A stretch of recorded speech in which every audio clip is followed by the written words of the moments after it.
আবু তো আদনানের বক্তব্য শোনা যাবে কিনা আপনারা কি মনে করেন?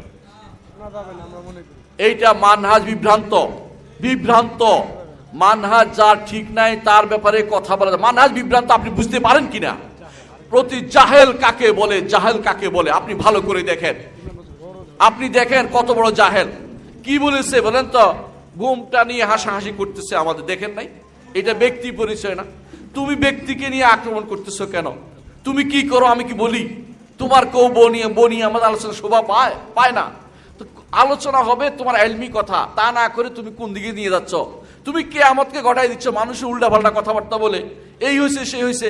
তুমি খোরাসান নিয়ে আসতেছো পাকিস্তানে কি জন্য? যুদ্ধ করার জন্য। তুমি যুবকদেরকে বিভ্রান্ত করতেছ। তোমার চেয়ে ভণ্ড মানহাজ অজ্ঞ ব্যক্তি আমি আমার চোখে পড়ে না। অথচ যুবকরা তার পিছনে সুন্দর সুন্দর কথা পুষেই তাদের ওই আবেগ তাড়িত হয়ে সেদিকে যাচ্ছে। অবশ্যই তাকে পরিত্যাগ করবেন। আমার দুঃখ হয়, আমি উত্তরবঙ্গের বেশ কিছু জায়গায় গিয়েছিলাম, দেখেছি।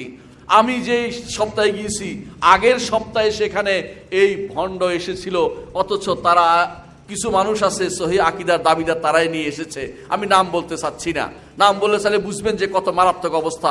অনেক জায়গাতে আপনাদের মিম্বরে তাকে উঠতে দেন, কোনো হানাফিরা তাদের মিম্বরে তারা উঠতে দেয় না।